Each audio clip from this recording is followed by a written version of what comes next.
Action! There was just as much action behind the scenes as on screen, with camera people running around and intense visual effects being produced live.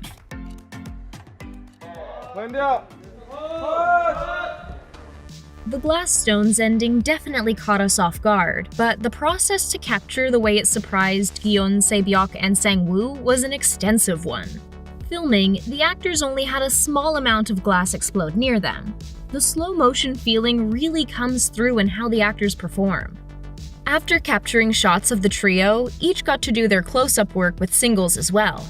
It may be a short moment, but plenty of hours were put into capturing every nuance and angle. When time came for the big visual of the glass stepping stones we see exploding, the team didn't resort to CGI for the shards of glass, except for the ones that appeared to harm the players and fly towards the camera. They actually went ahead and created the whole sequence in studio.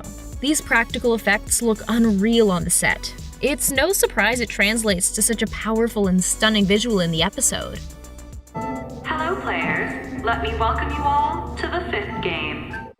The cast of Squid Game dove right in when playing glass stepping stones and definitely didn't have it easy since for many, it was actually terrifying to film. While CGI came into play in terms of establishing the setting and just how high in the air the players were, much of the carnival-like set was fully built. Even the glass. Fortunately, no one actually went through shattering glass, instead landing on a board supported by crew to allow the actor to fall safely.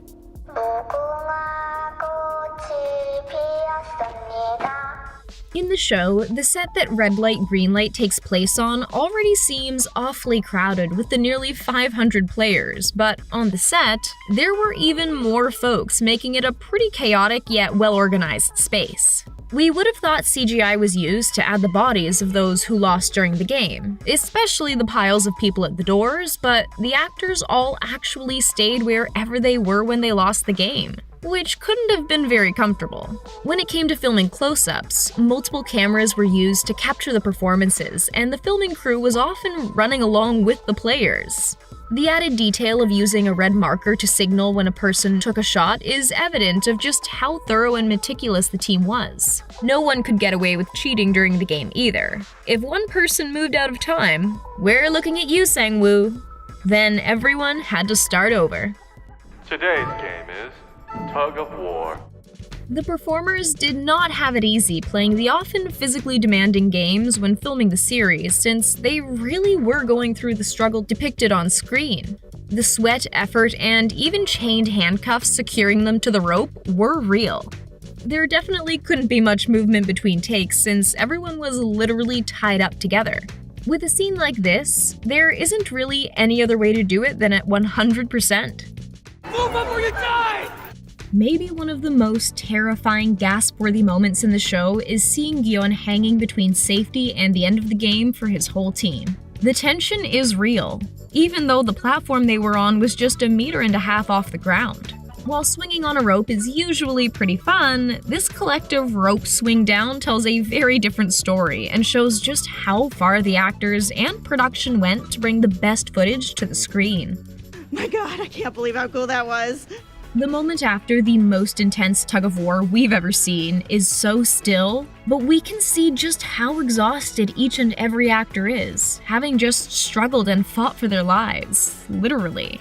This shot is definitely needed as a moment of pause after the insane game just played, resulting in so many lives lost. This is also a bit of a moment of reckoning. This was hard, but whatever was coming next would only be harder, and they knew it. You know what? I really thought we were going to die out there. For the final face-off, the soundstage was a lot emptier with just Gion and Sang-woo competing. But there were many camera people, often filming using handheld video cameras to capture all the frantic action. Not only that, their crew made it rain, making the whole scene just as dramatic as the gruesome fight we see in the final cut. As filming went on, the two actors only got more disheveled, with rain soaking through and blood effects added throughout the battle. In order to get all the footage they needed, the actors had to be on point at every moment. I won't let you leave here with that money. The honeycomb scenes looked pretty similar on set as they did in the show. With the exception of the childlike drawn wallpaper, the rest of the set was filled with giant playground equipment and the smell of freshly made dalgona, the Korean honeycomb sweet. Luckily, the actors didn't have to listen to the actual loud noise each time a bullet was fired, as someone on set was in charge of giving a shout to indicate the moment instead, so the performers had a solid, unified cue to react to. Behind the scenes, we get a glimpse of just how hands-on the director was when it came time to shoot.